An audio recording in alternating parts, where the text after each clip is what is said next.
going, everybody? Welcome to the Closing Beat. Happy Tuesday already. We're working our way through the week here. It is a big, important week, in my opinion, because if you're following the stock markets, then Friday is really the day as earnings season gets started again. That's going to continue to be more and more of the focus in the headlines. If you're just joining us for the first time here, my name is Dustin Tibbetts, financial advisor with Jazz Wealth Managers. See? Says so right there on the shirt. We're SEC fiduciary registered financial advisors, and hope you'll check us out at jazzwealth.com. We just do this to update you every day on how the stock markets go, to keep you posted on the good, the bad, and the ugly. Well, if you look over here to your left, you can see the market performance. The Dow was down 56, the S&P was down 4, the Nasdaq added 2 by the end of the day, which you go, hey, that's not really that impressive, Dustin. What else you got? Well, look at the chart down below here. That is the definition of spaghetti on a plate. See the red line that goes across, right? That's letting you know where the markets finished the day before, so Monday evening. And today you can see we started below yesterday, down a little bit, then higher, then down, then higher, then down, then a little bit higher, and then back down again. So really no direction today. And that could possibly continue going into Friday, because you got JP Morgan, Citi, Wells Fargo, on Friday reporting earnings. And I'll give you a little hint. If you're curious what's going to drive this earnings season, it's going to be revenue, not earnings. It's going to be revenue and margins, which essentially revenue just helps with that. Earnings are basically capped out. Companies have earned as much as they can. Now it comes down to revenues and margins, because everybody's focusing on trade war. They're focused on how much they're maximizing that the impact of the tax cuts. They're focusing on interest rates rising, all which will eat into margins. But if you're a fundamental trader, you know what I'm talking about. So all of these things will eat into companies' profit margins. But of course, if you have enough revenue, then profit margins doesn't matter if they contract a little bit. So expect almost every single earnings report to focus on revenue as well as profit margins. If profit margins stay the same and revenue stays the same, probably not a big deal. If profit margins tighten up, everyone's going to look to revenue to see if the revenue increased at all. If not, could be a problem for some of these stocks. We'll of course cover them as we go. Anyways, so we got everything here for you. We covered all of that. All that's good. Let's go right on over to the charts today. We'll take a look. So if you're joining us for the first time, we go over to charts here and we kind of just point out the stock markets. Here's the Dow on the screen here today. Basically still in an uptrend, a little bit weaker today. Like we said, was in a trading range, so a bit sloppy back and forth. Here's the S&P 500, which you just saw the 5-minute chart on the other screen. Here is the today performance. You could see how it traded down, it traded up, it traded in the middle, it closed in the middle. So one of those days where if you've taken our candlesticks class, if you're one of our customers, you know that today tells you nothing at all. If you miss today, it doesn't matter, right? Today is one of those days where you go, I see what you did, market. I'm going to need a little more information before I make any decisions. Investors knew that, and that's why you kind of see no one really willing to take any action. If we look in the Nasdaq, it's the same thing. We went down a little, we went up a little bit, we came back to the middle, we wiggled around a little bit more, and then we stopped, basically right where we started. Same thing. If you understand the candlesticks or you've taken one of our classes, then you know you need more information. Today doesn't tell you anything. It certainly tells you the markets have stopped moving lower for the moment, but that doesn't really do a whole lot for you. Tech stocks got a little bit of a bounce today. Here's the tech stocks as a whole. I'm talking about the big name ones. Facebook about 0.5%. Hey, it's like everybody and their mother been hacked on Facebook. All I see on my friend's feed on Facebook is please don't add me, I've been hacked. Are we not going to talk about this? Like, how is that not a big deal? I don't get it. Thankfully, I wasn't one of them. But anyways, we're moving on here. Amazon up 0.33%. Apple up 1.4%. Give them all of that. Netflix stopped its decline, also up about 2%. And then Google was down about 1%, but they had some news. Can I cover it real quick while I'm here? Google Plus, I believe they're stopping that. That sucked anyways. Nobody used that. Security bug that gave private data to one of its users. They didn't disclose it. They said because they feared more regulation, their quotes, not mine. And so that's why they didn't say anything. They're basically giving the big middle finger to the government lately, if you've been paying attention there. They really could care less. They dropped out of a bid for the Pentagon cloud service there. They basically are saying, you guys are on your own. We don't want to mess with you. Thought that was interesting.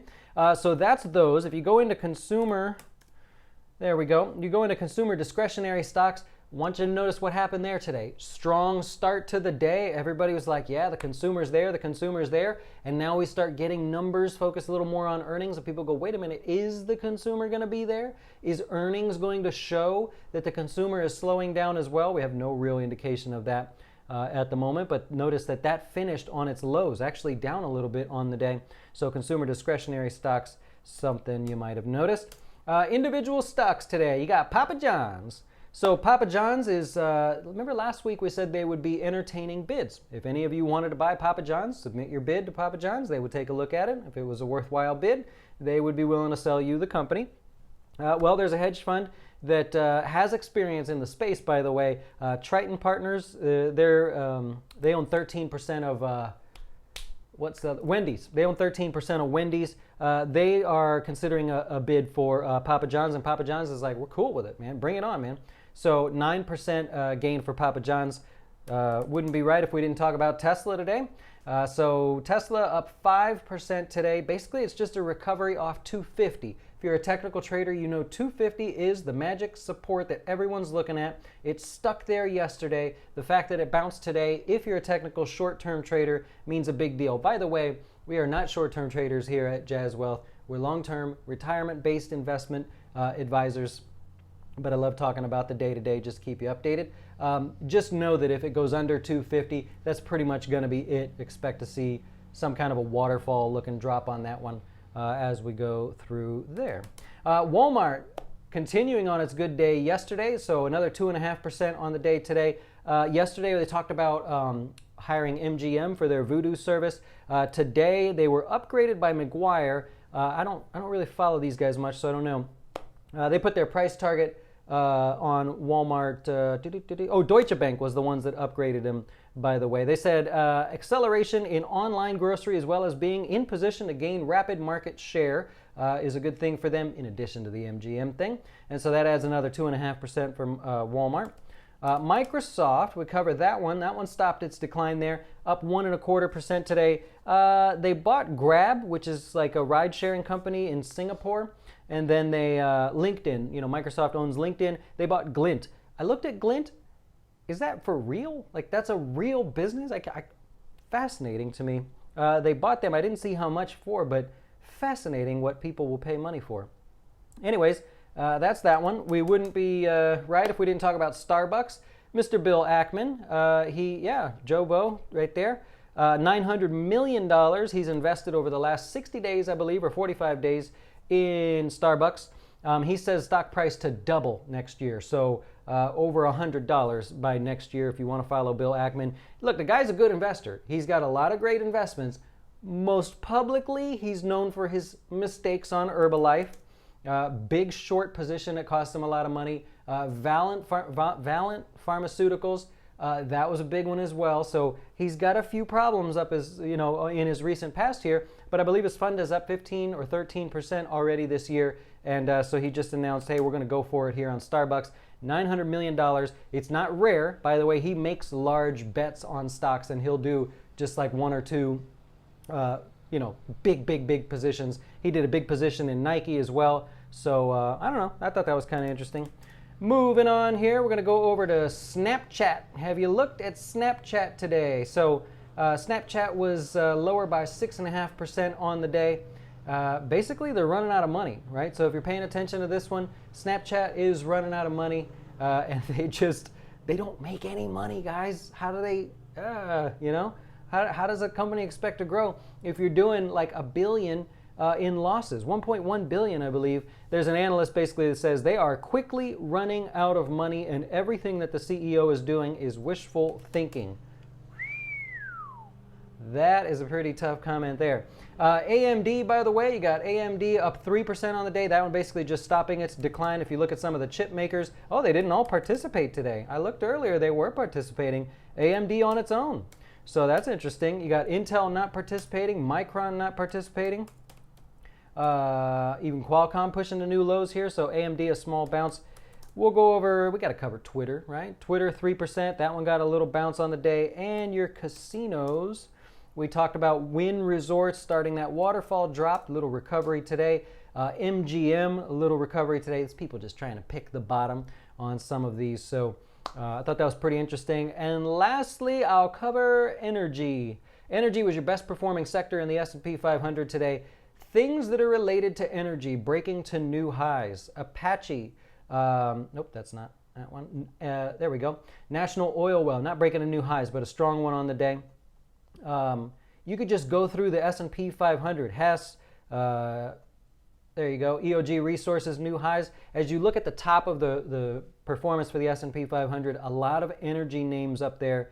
So a strong day for energy. And I believe that's all I have for you. Yeah. All right.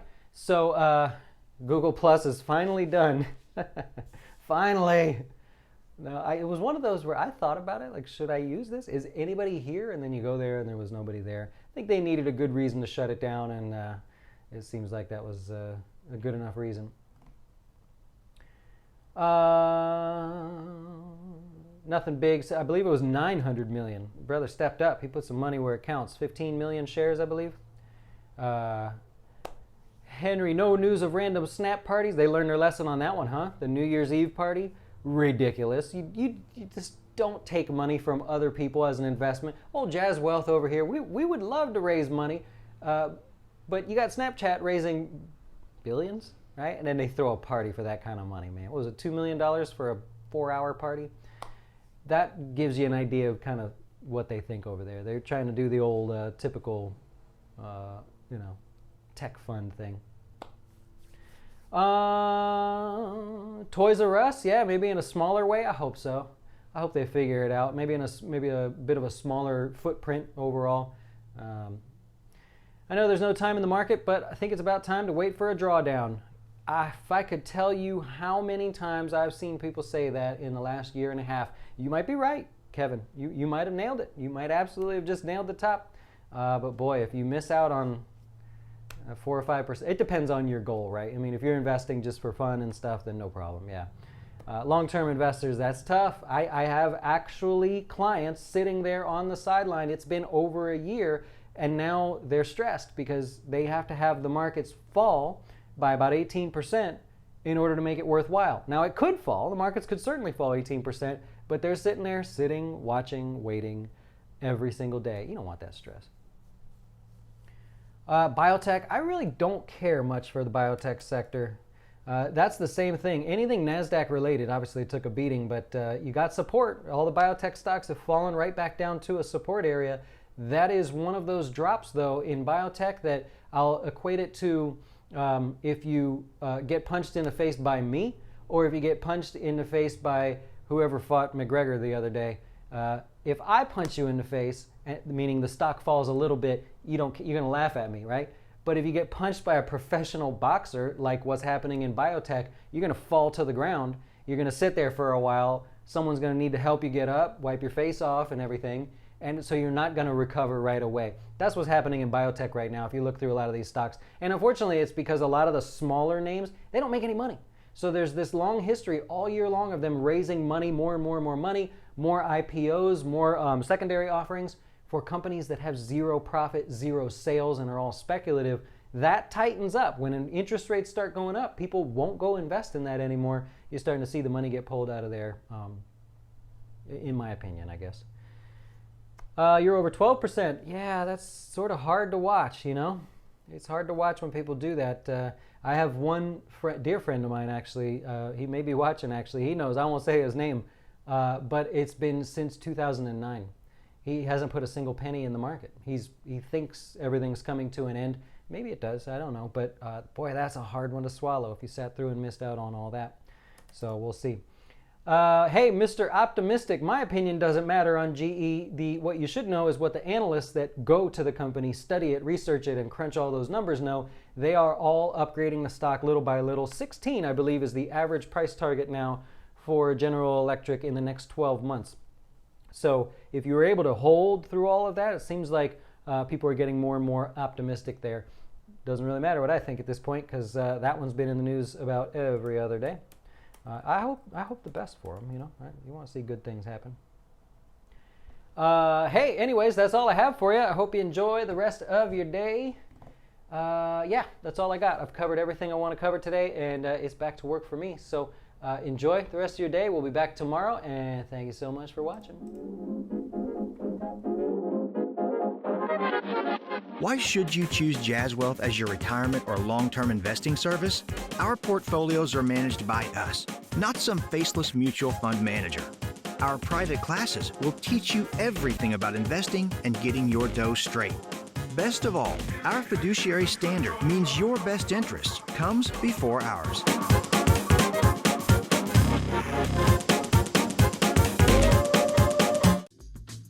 Hey, wait! Before you go watch one of our other great videos, have you had a chance to see our new Fin Tips videos? They focus on one topic at a time, covering investing, personal finance, and anything that can quickly help you with your dough. Best of all, we'll keep it real short, because we know time is money.